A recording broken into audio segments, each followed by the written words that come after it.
Assalamualaikum warahmatullahi wabarakatuh. Bismillah, alhamdulillah. Alhamdulillahilladzi anzala as-sakinata fi qulubil mu'minin liyazdadu imanan ma'a imanihim. Walillahi junudus samawati wal ard. Wa kana Allahu 'aliman hakima. Asyhadu an la ilaha illallah wahdahu la syarika lah.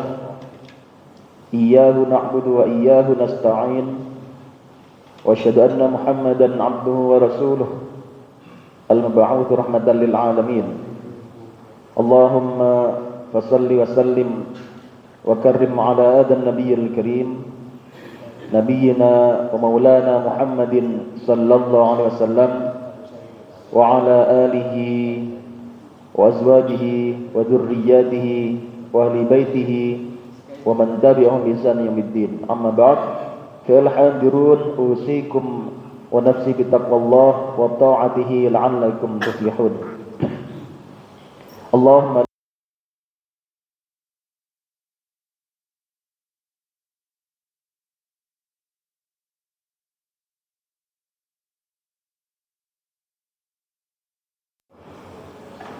salah satu tanda orang-orang yang akan mendapatkan keselamatan di akhirat adalah yang Allah sebutkan sebagai pemilik qalbun salim. Pemilik qalbun salim. Allah menjelaskan masalah ini ketika Allah menjelaskan kondisi di hari kiamat yang carut marut, yang penuh dengan saling tuntut menuntut, yang penuh dengan saling berusaha menghindarkan dari neraka. Ternyata ada orang-orang yang diistimewakan di situ, yakni mereka adalah orang-orang yang memiliki qalbun salim. Oleh karenanya, dalam kesempatan kita kali ini, kita akan mencoba mengkaji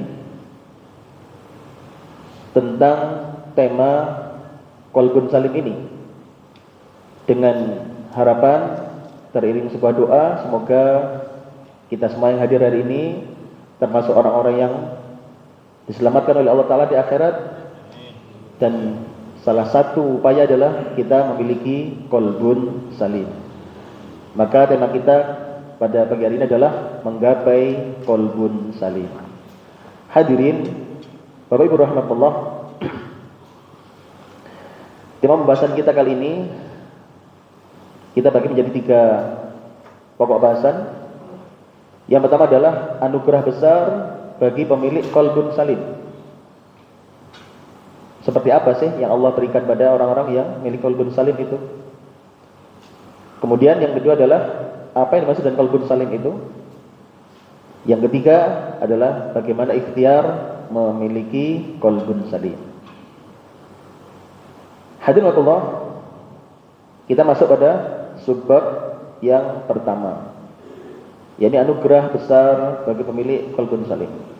Hadirin wa rahmatullah, Allah menjelaskan di dalam surat Asy-Syu'ara surat ke-68 ayat 88 tentang carut marutnya akhirat, kondisi di akhirat yang di sana tidak ada lagi orang bisa saling tolong menolong, tidak ada lagi orang bisa saling memberikan pertolongan. Dengan firman-Nya, a'udzu billahi minasyaitonir rajim, yauma la yanfa'u malun wala banun, yaitu di hari harta dan anak-anak laki-laki tidak lagi berguna, tidak lagi memberikan manfaat. Hadirin rahmatullah, kita lihat tafsirnya. Apa yang dimaksud dengan kondisi ini? Dalam Tafsir Al-Mukhtasar dikatakan seperti ini, Pak sekalian. Monggo, silakan. yaitu pada saat harta yang telah dikumpulkan manusia ketika di dunia dahulu tidak lagi berguna dan anak laki-laki tidak lagi bisa memberikan pertolongan. Baik. Hadirin rahimakumullah, ketika di akhirat kami pernah sampaikan di dalam bab tersendiri tentang modus-modus ahli neraka minta dikeluarkan dari neraka. Mungkin masih ingat atau masih lupa dengan tema itu. Bapak sekalian, orang masuk neraka itu, mereka divonis masuk neraka itu, jangan dikira baik-baik saja. Jangan dikira orang divonis masuk neraka terus mereka mau menerima begitu saja. Jadi orang masuk neraka itu ketika divonis masuk neraka, oh itu bagi mereka sudah merupakan sebuah ketakutan yang luar biasa. Dalam surat Al-Mulk itu kan digambarkan suaranya saja, mendengar suaranya neraka bergemuruh begitu, bagi mereka sudah ketakutan sekali. Maka bagi mereka jangan dikira ini baik-baik saja Pak ketika divonis. Mereka berusaha mencari cara untuk dikeluarkan dari neraka. Jadi saya sampaikan, jangan dibayangkan kemudian ketika di neraka misalkan orang pasca divonis masuk neraka, ditanya sama malaikat, mau kemana Pak? Mau ke neraka jahanam, monggo lurus belok kiri. Wah, tidak mungkin Pak. Mereka berusaha lari, berusaha mencari pembenar, mencari cara agar dia dikeluarkan dari neraka. Masih ingat salah satu modusnya apa? Salah satu modusnya adalah mencari kambing hitam. Kami jelaskan kapan hari itu di Al-Basit ya. Mencari kambing hitam. Dia berusaha mencari kambing hitam, tujuannya apa? Agar vonisnya diringankan, minimal dia atau bahkan bisa bebas, gitu kan? Nah, hadirin rahimakumullah, kondisi carut marut itu tidak lagi berguna pertolongan, tidak ada lagi guna harta benda yang dia dapatkan di dunia dulu, tidak bisa, nggak ada lagi gunanya. Karena saat itu sudah tidak ada orang yang bisa tolong menolong, siksa tidak bisa ditebus dengan apapun. Lihat ayatnya juga nih. Oke, maturullah. Dalam surat Al-Ma'arij ayat 11, mereka berusaha menebus siksa. Monggo Pak. Orang kafir ingin kalau sekiranya dia dapat menebus atau dirinya dari azab hari itu dengan anak-anaknya. Nah, nih. Ini Pak, salah satu modus ahli neraka untuk keluar dari neraka, walaupun ditolak akhirnya kan, adalah dengan cara mencari kambing hitam. Mereka ingin menebus siksa dengan menyalahkan yang lain. Seakan dia mengatakan, ya Allah, kenapa menghukum aku? Kenapa memasukkan ke neraka? Oh, karena dulu kamu korupsi. Dia seakan bilang, ya Allah, saya korupsi dulu terpaksa loh. Itu gara-gara itu tuh, anak saya tuh. Banyak aja permintaannya. Minta les ini, les itu. Gaji nggak cukup. Akhirnya apa? Di kantor diambil. Kan? Nyalahkan dia. Dan ini adalah gambaran sekaligus saat itu sudah tidak ada lagi kasih sayang di antara keluarga. Tidak ada Pak. Anak sama orang tua, istri dengan suami. Maka sering kami sampaikan untuk sekalian,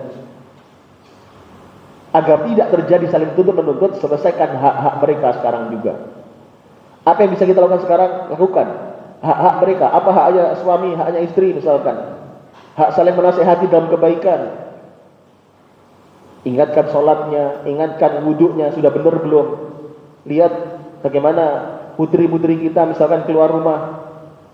Itu adalah kewajiban kita, dan itu hak dia untuk diberikan nasihat, diberikan bimbingan. Kalau itu sampai terlalaikan, di akhirat akan menjadi tuntutan Pak. Nah, hadirin, carut marut, ini gambaran carut marut di akhirat. Mereka saling berusaha menebus, sudah nggak ada lagi kasih sayang antara orang tua sama anak, suami sama istri, teman-temannya, sudah nggak ada juga.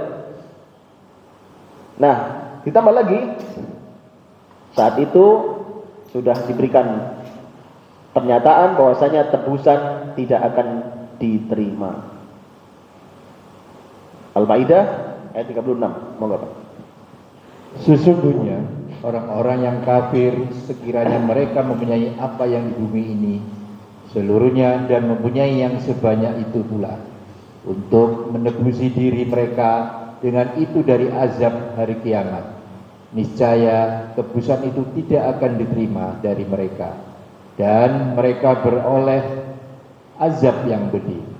Hadirin, bayangkan mereka berusaha mencari tebusan, menebus kesalahan tadi itu dengan berbagai cara, tapi kemudian terus diumumkan saat itu sudah tidak ada lagi celah diterima tebusan.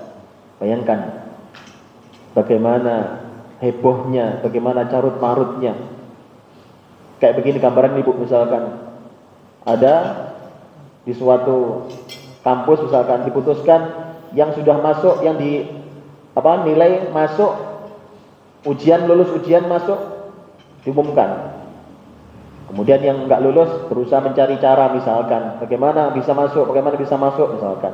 Yang ketolak masuk bisa cari cara. Ternyata muncul pengumuman tidak ada lagi celah untuk masuk.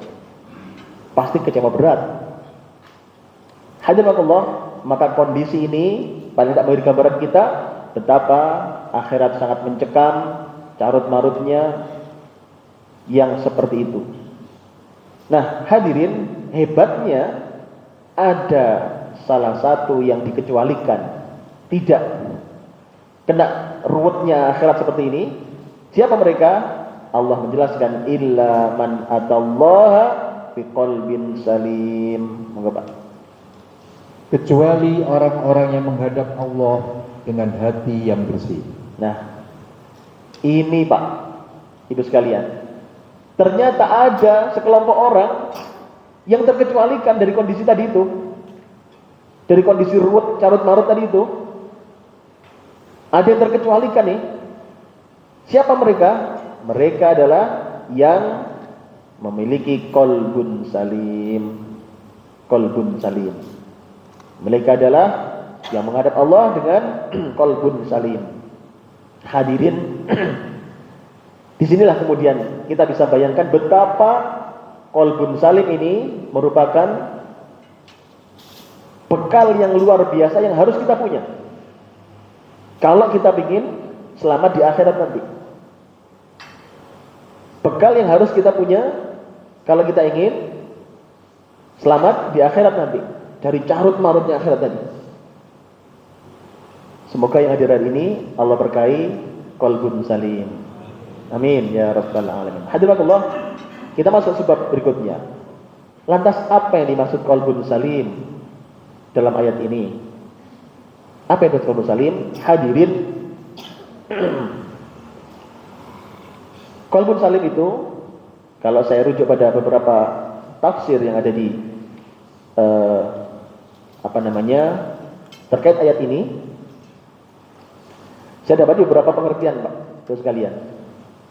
Jadi sekali lagi kami sering aturkan, kalau panjenengan ingin mengetahui Al-Quran, tentu membaca terjemah itu sudah membuka pintunya. Jadi jangan membaca terjemah itu sudah membuka pintunya. Tapi kalau ingin lebih dalam, tidak bisa tidak, kecuali jangan harus membaca tafsirnya. Contoh nih qalbun salim ini. Kalau terjemahan tadi kan hati yang bersih, gitu aja sudah. Seperti apanya? Mungkin penjelasannya belum cukup kalau dengan terjemah saja. Ini harus masuk ke tafsirnya. Nah, coba kita lihat tafsirnya seperti apa. Dalam tafsir Al-Muyassar, yang dimaksud qalbun salim adalah hati yang bersih dari kekafiran, kemunafikan, dan tindakan-tindakan kenistaan. Lihat nih. Ternyata qalbun salim itu, menurut tafsir Al-Muyassar, itu urusan keimanan. Ketika kita berusaha ingin mendapatkan qalbun salim, maka jangan sampai diri kita keserempet urusan kekufuran kepada Allah. Kenapa? Karena ternyata syaratnya qalbun salim adalah bersih dari kekafiran. Ingat, kufur lawannya apa? Iman. Maka mantapkan iman kita, Pak. Kalau ingin qalbun salim, mantapkan iman kita. Apa sih yang jenengan belum percaya? Apa sih yang belum yakin? Tanya pada ustadz kita, guru-guru kita, para kiai-kiai kita, ajengan-ajengan kita. Tanyai sampai kita yakin benar. Sayang loh, kita meninggal tuh nggak jelas kapan ya kan? Sewaktu-waktu bisa meninggal. Terus belum yakin begitu. Naudzubillah. Ayo, yang belum yakin apa? Diskusi. Alokasikan waktu, minta guru-guru kita menjelaskan sampai yakin benar. Kenapa? Karena bekal qalbun salim adalah keimanan. Tuh. Terus bersih dari kemunafikan. Berarti kan yakinnya muncul. Seyakin apa kita kepada Allah? Seyakin apa kita kepada janji Allah? Jangan-jangan kita masih yang digambarkan dalam surat Al-Hajj itu diantaranya adalah seperti orang ala harf. Para dengar, ala harf. Orang beriman, beribadah pada Allah ala harf. Ala harf itu kalau gambarannya begini Pak sekalian. Di tafsir Ibnu Katsir dijelaskan, ala harf itu maknanya itu gambarannya seperti ngamping-ngamping. Jadi bisa ngamping-ngamping betul. Apa ngamping-ngamping ini ya? Ungup-ungup. Ungup-ungup. Misalkan pintu ini Pak, pintu ini, kalau pintu ini dibuka, kalau panjenengan di tengah-tengah pintu, itu apa namanya jenengan? Ingip-ingip ya, ingip-ingip. Ungup-ungup, itu ingip-ingip. Ya sudah mirip lah. Gitu Pak. Keluar bener enggak, masuk bener juga enggak Pak. Tuh, masuk bener enggak, keluar juga enggak. Itu Pak namanya al-harf itu. Enggak jelas. Dikatakan keluar enggak, dikatakan di dalam juga enggak Pak. Ngomong-ngomong itu. Itu al-harf namanya. Ada orang itu ketika terkait dengan keimanan, ibadah, itu al-harf modelnya Pak. Ungup-ungup tadi itu. Jadi dikatakan Islam itu tapi yo kadang-kadang kelakuannya koyo dikatakan kafir tapi yo kopian, angel kan itu kan. Jadi memang di situ kenyataannya Pak. Maka semestinya kalau ingin qalbun salim harus kita berusaha meyakinkan diri kita apa sih yang kita belum paham, yang belum yakin dengan nilai-nilai Islam ini. Yakin Pak, semua pelajaran dari Allah dan Rasulnya itu pasti untuk manfaat panjenengan, pasti untuk kebaikan kita dunia maupun akhirat. Yakin di situ. Bahkan sangat perintah untuk sholat sunnah sekalipun itu pasti ada manfaatnya untuk kita. Kan sudah diteliti itu Pak.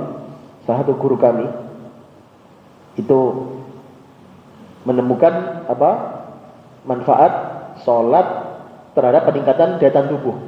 Secara medis Pak sudah dibuktikan. Jadi kalau yang sakit-sakitan, coba deh, sholat malamnya dikuatkan. Itu ternyata resepnya. Dan itu sudah disampaikan oleh Rasulullah sudah sekian puluhan tahun yang lalu, sekian ratusan tahun yang lalu. Ada lagi misalkan ditemukan apa namanya terkait tentang puasa. Kan oleh seorang profesor dari Jepang itu kan ternyata puasa itu bahkan bisa memakan sel kanker loh.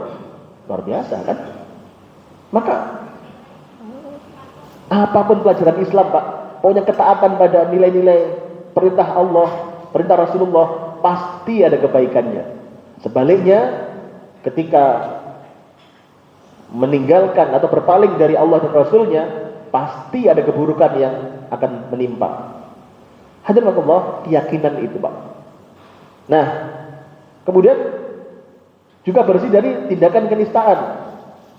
Hati ini jangan urusannya ngeres-ngeres gitu ya.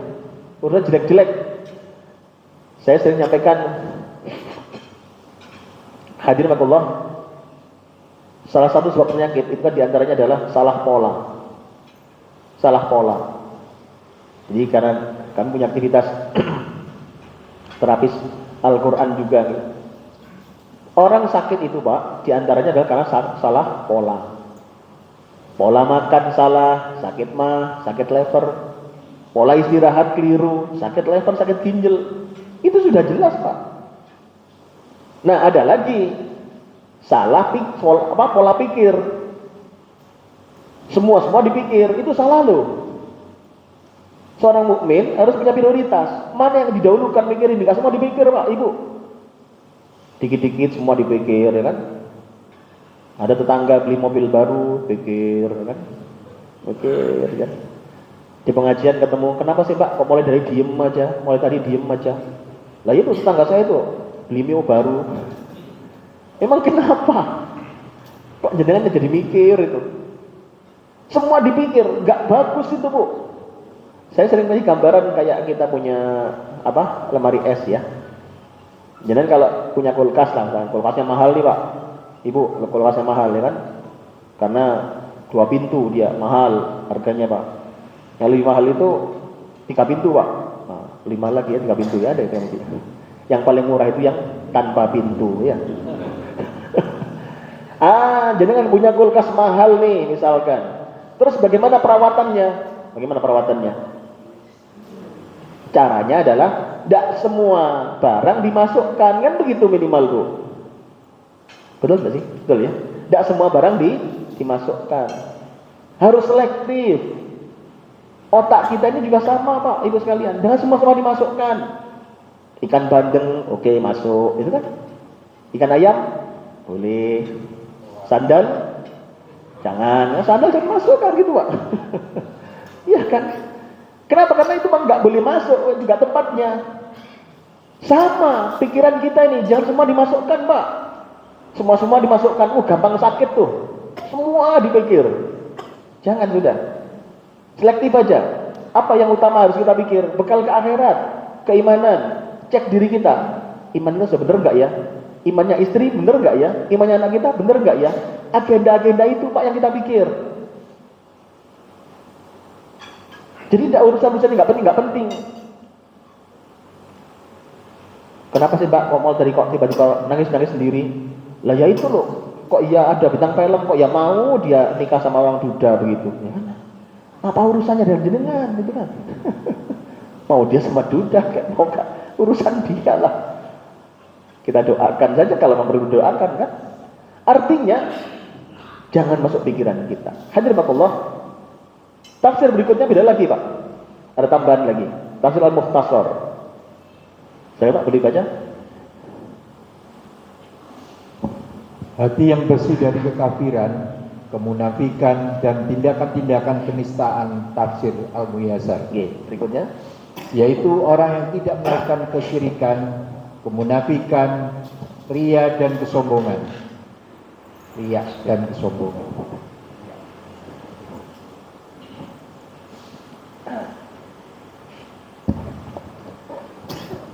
Baik. Yaitu orang yang tidak melakukan kesyirikan, kemunafikan, ria dan sombong. Hadirin, ternyata dalam Tafsir Al-Mukhtasar ada tambahan tuh. Tidak hanya dimensi keimanan tadi, tidak hanya dimensi keyakinan.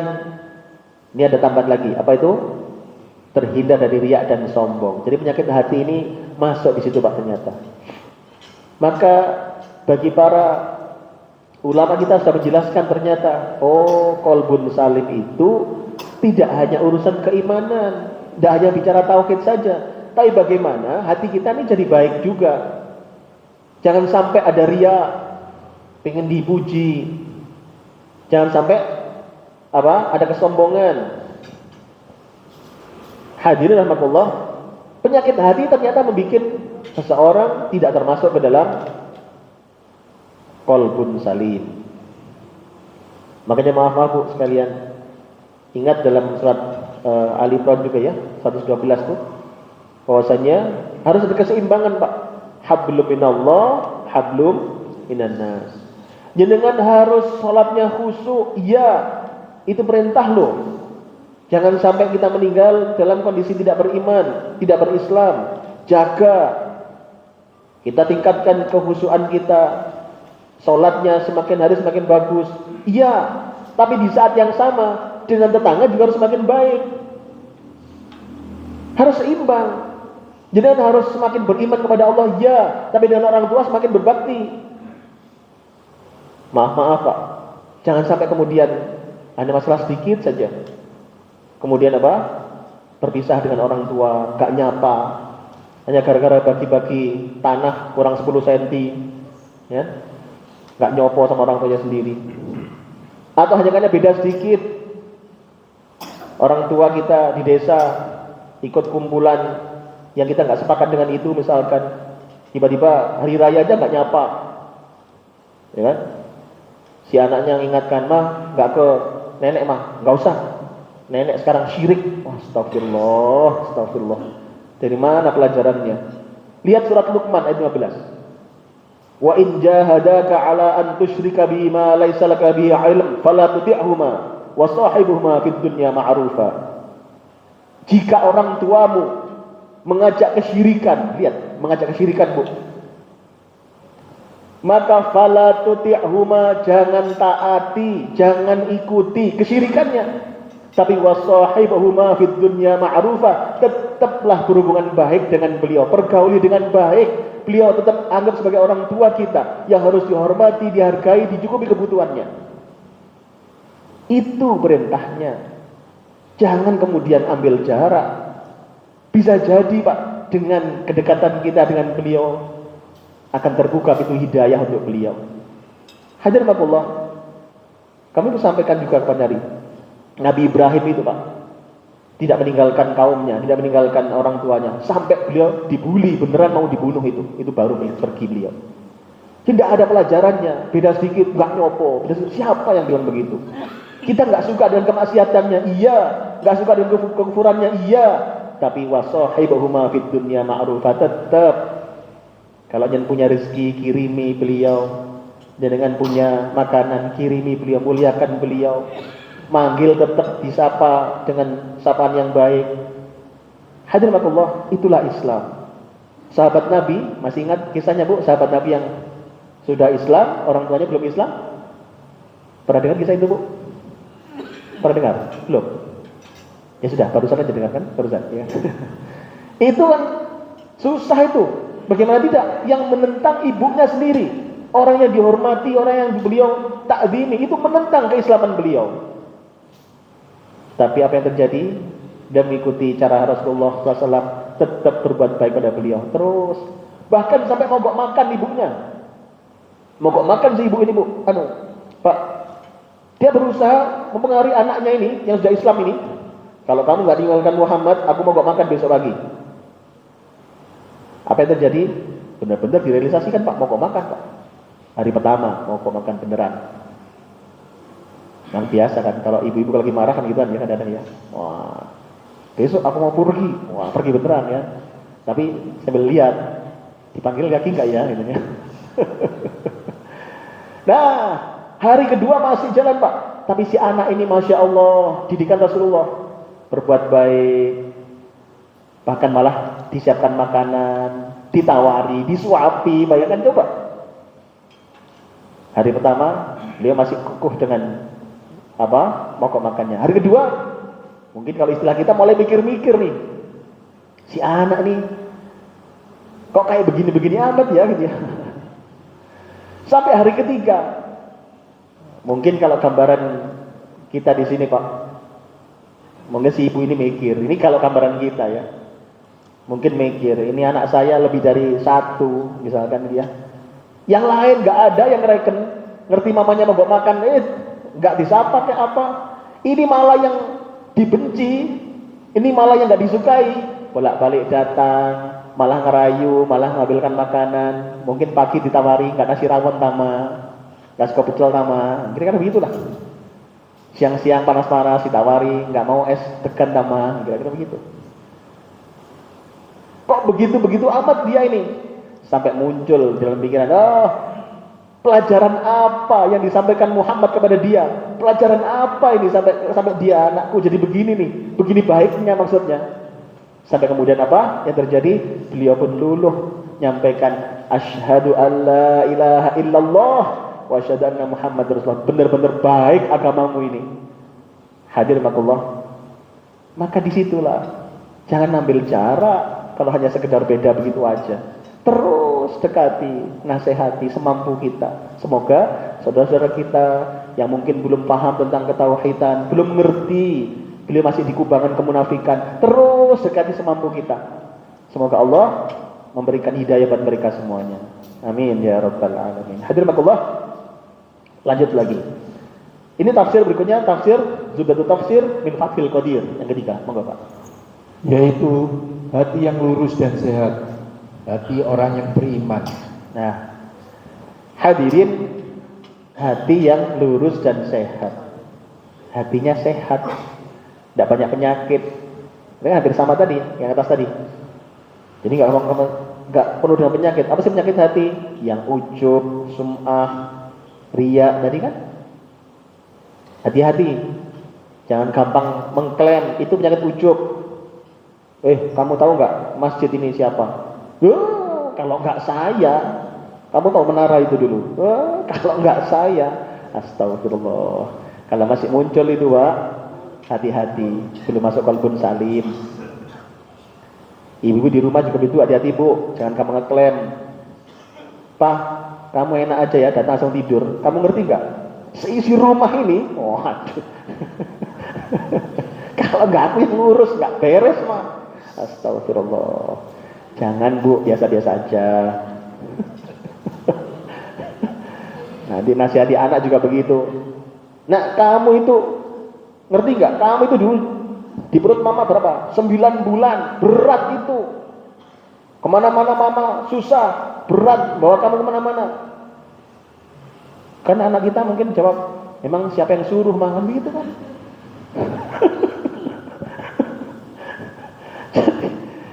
Jangan gampang begitulah, sudah ikhlas karena Allah, sudahlah. Bapak bekerja sudah karena Allah, nggak usah dibawa ke rumah Pak, susahnya di pekerjaan. Misalkan di rumah datang dari kerja, istri lupa buatkan minuman, lupa buatkan wedang misalkan, nggak usah dibawa-bawa ke rumah Pak itu. Masa mah kamu nggak peduli sama aku? Di luar itu sudah banyak masalah, sudah banyak beban aku. Masa kamu buatkan minum aja nggak bisa? Nah itu kan dibawa ke rumah Pak. Nggak usah, biasa aja, ikhlas saja. Alhamdulillah. Ada wedang teh ya diunjuk, itu aja kan? Alhamdulillah. Kok ternyata nggak ada apa-apa, ya alhamdulillah, berarti dia punya pahala sendiri, pahala ngambil minum sendiri, gitu aja kan selesai. Ya Bu ya, masya Allah luar biasa. Ibu juga begitu Bu, nanti kalau dapat belanja nggak begitu banyak, marah-marah nggak Bu? Pakai udang-udang, pakai bawa notabonnya di pasar nggak? Sudah berikhtiar. Hadirin Allah, disitulah pentingnya. Ternyata hati yang sehat itu qalbun salim. Maka kalau qalbun salim ini dampaknya tidak hanya nanti di akhirat Pak, di dunia sudah kelihatan Pak itu. Nanti saya tunjukkan ayatnya lagi. Baik, insyaallah. Lihat yang berikutnya lagi. Dalam tafsir Al-Wajiz, monggo. Hati yang beriman, ikhlas dan bersih dari kekufuran dan kemunafikan. Baik. Hati yang beriman, ikhlas dan bersih dari kekufuran dan kemunafikan. Saya kasih warna beda itu yang tambahannya, itu ikhlas Pak. Ternyata ada butuh ikhlas. Apa sih ikhlas itu Bu? Beramal hanya karena Allah, gitu kan? Pernah saya sampaikan di forum insyaallah ya. Ada 3 kan? Beribadah hanya untuk Allah.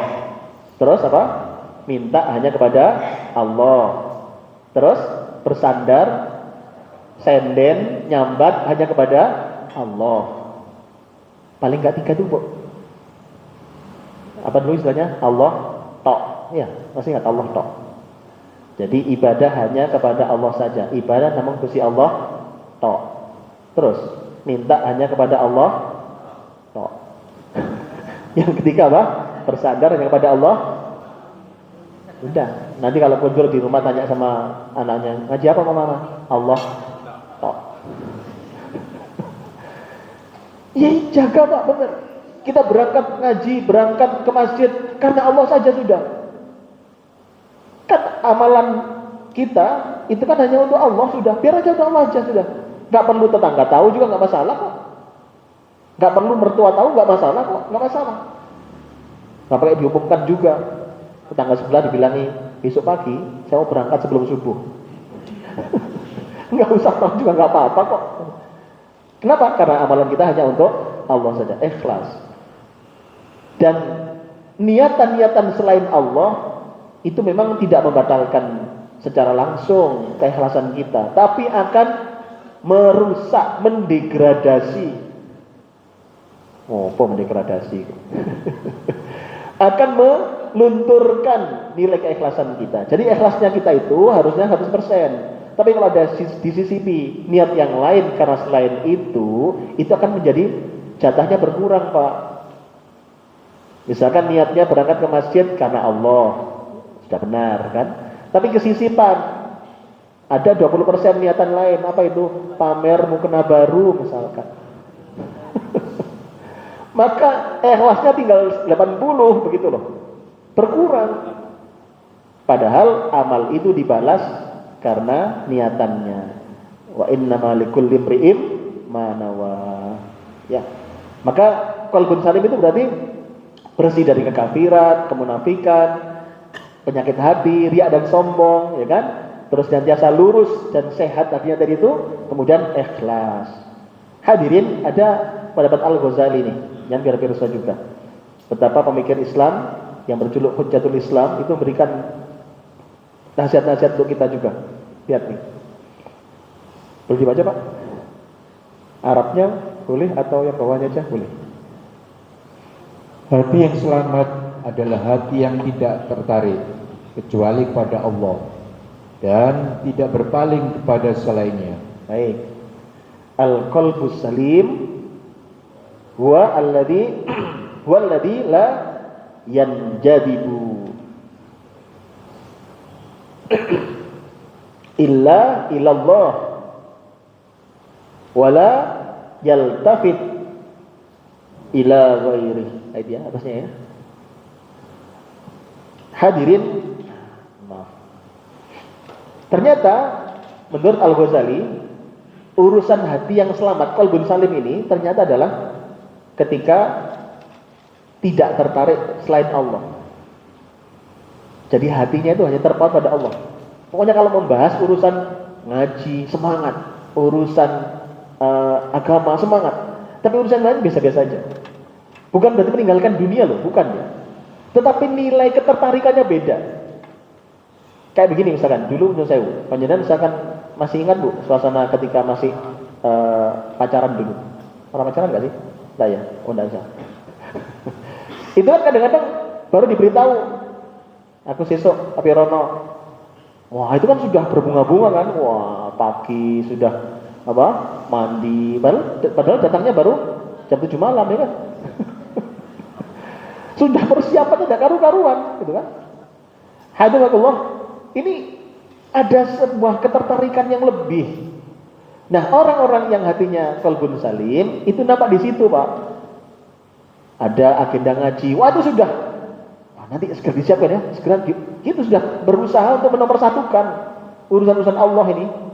Nah, nih, adalah orang-orang yang hatinya qalbun salim. Lanjut Pak. Menurutnya, qalbun salim adalah puncak kebersihan jiwa. Ketika hati tidak lagi dikendalikan hawa nafsu, tetapi hanya tunduk pada kehendak Allah. Baik. Jadi berangkatnya kita bekerja, berangkatnya untuk mencukupi kebutuhan keluarga, itu semua disandarkan pada Allah. Karena perintah Allah. Dan bekerja dengan bahkan misalkan berkompetisi di dalam sebuah prestasi, niatkan hanya karena Allah. Ini adalah perintah Allah agar kita menjadi orang-orang terbaik, menjadi orang-orang yang memberikan kontribusi maksimal pada umat ini. Nah, niatannya Pak dijaga. Maka seperti itu, itulah orang-orang qalbun salim. Beda dengan Ibnu Qayyim Al-Jauziyah. Nah, ini sedikit beda Pak. Kita baca karamah kita, monggo. Hati yang selamat ialah hati yang terbebas dari kehendak selain Allah dan dari perbudakan terhadap selainnya. Nah, hampir sama ya, hampir sama. Tapi memang lebih ada penekanan di situ Pak. Bahwasanya memang berangkatnya kita mau jadi apapun, segera sandarkan itu adalah karena ini perintah Allah. Maka saya akan mengikuti syariat Islam. Bagaimana saya mengelola perusahaan, bagaimana saya mengelola masyarakat misalkan. Itu adalah sebagai sandaran kita kepada Allah, bukti hati kita terpaut dengan Allah. Jadi hanya menginginkan Allah. Nih, saya kasih ada quote-nya Pak, silakan Pak. Monggo. Qalbun salim, ya ini hati yang cenderung kepada Allah, ikhlas, bersih dari kesyirikan, kemunafikan, riya dan kesombongan. Baik. Hadirin, jadi kesimpulannya di sini Pak, sajadah satu ini. Qalbun salim itu hati yang cenderung kepada Allah, ikhlas, bersih dari kesyirikan, kemunafikan dan penyakit-penyakit hati yang lain, yang riya, sombong, sum'ah tadi. Jadi siapa sih orang yang akan dapatkan tadi keselamatan di akhirat, yang mendapatkan predikat illa man atallaha biqalbin salim ini? Kurang lebih seperti ini yang kami rangkum dari berbagai tafsir dan nasihat-nasihat ulama tadi itu. Maka ayo kita ini sebagai orang-orang yang ingin mendapatkan qalbun salim, ayo kita paling nggak paham di sini. Oh ternyata urusan keimanan harus beres, penyakit hati sudah nggak ada, harus terus diperangi Pak. Kalau ingin dapatkan qalbun salim. Qalbun salim akan senantiasa tenang dengan jaminan Allah dan tidak sibuk mencari perhatian atau pujian makhluk. Nih Pak, orang qalbun salim itu nggak sibuk dengan dipuji. Kita berangkat ke masjid, ada yang tanya, nggak ada yang tanya, nggak penting sudah. Kita jamaah misalkan sudah fokus saja. Kita mengharapkan pahala dari Allah, mengharapkan balasan dari Allah. Nah, sekarang yang bagian terakhir, ikhtiar memiliki qalbun salim. Bagaimana caranya agar kita mendapatkan qalbun salim? Hadirin, yang pertama adalah saya ambil nasihat dari Al-Ghazali. Nih, Al-Ghazali memberikan nasihat agar mendapatkan qalbun salim itu ada 4 tahapan. Ada 4 tahap tazkiyatul qulb, ya. Pendidikan hati. Bagaimana itu? Memurnikan hati. Yang pertama adalah tahliyah. Tahliyah. Apa itu? Mengosongkan hati.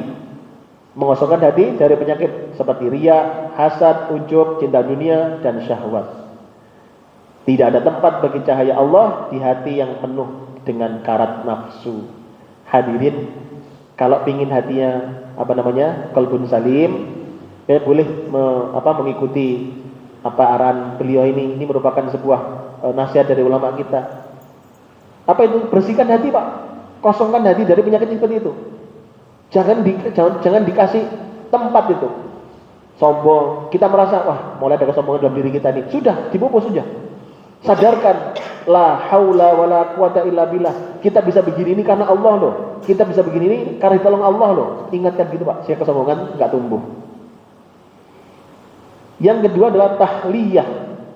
Tahliyah, yaitu menghiasi hati. Jadi setelah dikosongkan dari keburukan-keburukan, penyakit-penyakit hati, isi dengan sifat-sifat yang baik. Ikhlasnya tambahkan, tawakalnya tambahkan, sabarnya tambahkan, begitu jangan lupa. Kalau saya gambarkan seperti jenengan ngerawat sawah. Kalau ngerawat sawah itu Kalau dibersihkan dulu Pak, apa itu? Dari rumput-rumput itu gimana? Apa namanya Pak? Disiangi ya. Dadak kalau ini? Bukan ya? Iya, dadak ya. Kenapa sih kok jenengan dicabuti dulu baru ditanami? Ayo. Kenapa? Dicabuti dulu. Biar tidak mengganggu, betul betul. Bayangkan kalau masih banyak rumput terus ditanami padi, padinya tumbuh betul. Mungkin tumbuh tapi kalah sama rumputnya. Kurus-kurus. Rumputnya cabuti dulu Pak. Ini, jadi kalau nyabuti rumput, ini tadi tahliyah tadi. Ini bedanya hak dan kha saja. Kalau tahliyah pakai hak, itu sudah bersih, tanami. Jadi bersihkan hati itu terus gitu. Jangan sampai kalah Bu. Maka kita punya teman yang baik itu penting. Saling mengingatkan, saling menasihati. Kenapa? Karena penyakit fisik itu kita yang tahu. Tapi penyakit hati orang lain yang tahu biasanya. Kalau penyakit fisik yang tahu kan kita ya. Tiba-tiba ketemu sama temannya, woi mas, digablok-gablokin karo belakang itu ada bisul, balek gitu, rasanya. Ya kan? Dia nggak tahu, kita tahu. Tapi penyakit hati itu biasanya kita nggak tahu, orang lain yang tahu. Mas, sampean kok mulai ada niatan selain Allah dulu ya, ayo. Saya mengingatkan, tentu mengingatkan dengan baik dan tidak dengan di depan terbuka. Kenapa? Disitulah kita saling menasihati, itu penting. Tahliyah, menghiasi hati. Yang ketiga, tajliyah. Jadi kalau para ulama kita mungkin menggambarkan ada tajalli, tahalli, takholli. Ya. Tajliyah itu apa? Menjernihkan hati. Menjernihkan hati, melatih hati dengan zikir dan muraqabah hingga menjadi jernih seperti cermin. Jadi setelah dihilangkan penyakitnya Pak, kesombongan dihilangkan, sudah terus itu Bang harus kemudian ganti dengan yang baik-baik. Yang semula suudonan, sekarang sudah enggak, sekarang husnudon sama teman, gitu kan? Hati-hati Bu, suudon itu penyakit tuh ya. Iya. Kadang ada orang datang ke masjid bawa tas, kan pikiran kita kadang suka jelek kan? Paling tas isi opo itu. Ya. Maka diganti dengan yang baik aja. Oh, mungkin tasnya isi mushaf Al-Qur'an. Isinya kitab hadis, gitu dong. Jangan pikiran jelek aja. Jadi, ada orang pulang lebih awal misalkan, ngaji belum selesai pulang awal, pikirannya jelek. Wah ngaji kok setan mau ikut ngajak boleh. Jangan. Mungkin beliau ada urusan yang lebih penting, enggak apa-apa. Husnudon, latihan husnudon. Mereka saudara muslim kita.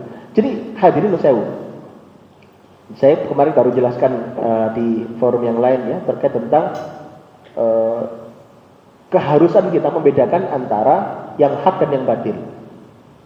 Di antaranya adalah membedakan antara sikap kita dengan mukmin dan dengan orang-orang selainnya. Lihat kan Al-Qur'an kan jauh begitu kan? Muhammadur Rasulullah walladzina ma'ahu asyidda'u 'alal kufar, terus ruhama'u bainahum. Orang beriman itu Pak, ciri khasnya dengan orang kufar, orang-orang kafir itu tegas. Tapi dengan orang-orang mukmin itu ruhama'u bainahum, salinglah mengasihi, saling menyayangi. Maka sering kami ulang-ulang kami sampaikan, semoga menjadi nasihat untuk kita semuanya. Dengan saudara muslim kita yang rukun, apa sih? Beda-beda sedikit aja, mereka bersahadat sama dengan kita. Tetap Allah Tuhannya, tetap Muhammad Rasulnya, sudah, mereka saudara kita. Perkara beda-beda sedikit, sudahlah, kita saling menasihati, saling menguatkan. Akan indah itu. Jangan hanya karena beda sedikit, enggak nyoko tonggo, enggak nyoko sama saudara, astagfirullah, enggak ada pelajarannya. Berbuat baiklah tetap bersama. Mudah-mudahan itu menjadi pintu hidayah buat mereka. Hadirin Allah, tajliyah. Yang terakhir takwiyah. Nah nih, jadi kalau kalian ingin menapai jalan untuk qalbun salim, boleh nih bersihkan hati, hiasi dengan kebaikan. Kemudian terus kuatkan dengan muraqabahnya, merasa diawasi oleh Allah Ta'ala, sehingga nggak ada peluang untuk berbuat dosa lagi. Berganti temannya, kan? Berganti miliunya. Kadang-kadang dosa kita kan gara-gara teman kan Pak. Maka berganti di situ. Kemudian takwiyah, menjaga konsistensi amal dengan senantiasa muhasabah, koreksi diri terus, hadirlah di pengajian-pengajian. Itu jenengan akan mendapat banyak nasihat Pak. Itu akan bisa menguatkan takwiyahnya. Wallahu a'lam. Ini 4 tahap yang di Al-Ghazali. Kalau lebih dalam lagi, mungkin bisa buka di kitabnya, ya, di kitab Ihya Ulumuddin. Ini kalau Ibnu Qayyim Jauziyah, ada beda sedikit. Menurut ulama Ibnu Qayyim Jauziyah, ada 3 fondasi tazkiyatul qalb. Yang pertama adalah taubah. Taubat itu lebih dulu, ya. Jadi kalau kalian ingin qalbun salim, kalau tadi menurut Al-Ghazali berapa? 4. Ini 3.